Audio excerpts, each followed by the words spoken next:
Are you expecting a tax refund this year? About 60% of Canadians are. It's something to look forward to, and perhaps if you're among that group, you've already got plans.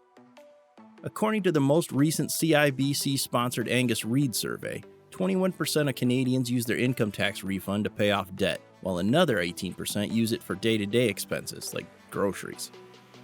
For comparison's sake, 35% of Americans expecting a tax refund plan to use it in paying off debt.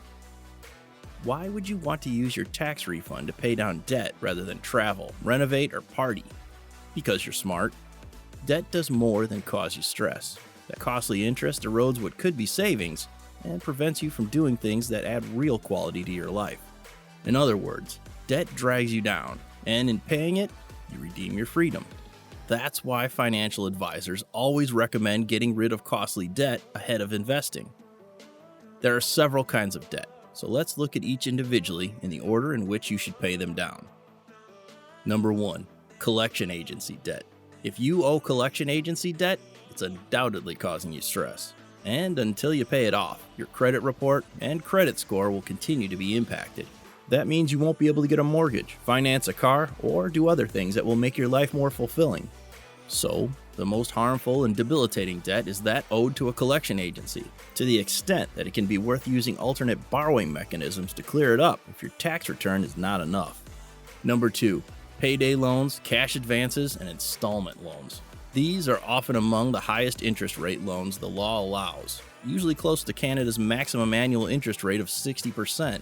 Pay down these loans as quickly as you can, and ahead of any others to avoid draining your income on interest levels designed only for short-term use. Number 3. Credit card debt. If you tend to make the minimum monthly payment on your credit card bills, you're probably paying close to 20% interest. That amount of money in a positive interest environment could pay for your retirement or some nice vacations. Why hand it over to a big bank every month? If you can't pay all your credit card debt with your tax refund, consider a debt consolidation loan at a lower interest rate, and cut up your credit cards to avoid a recurrence of the same problem. Spending habits are just that, habitual.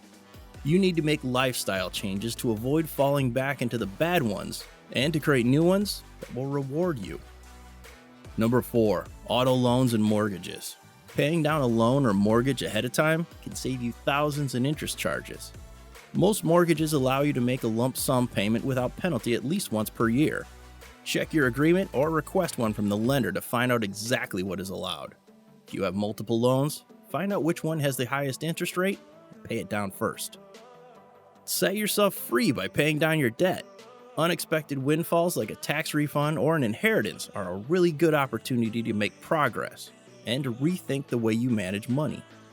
It's never too late to create good habits, but the sooner you start, the better off you'll be.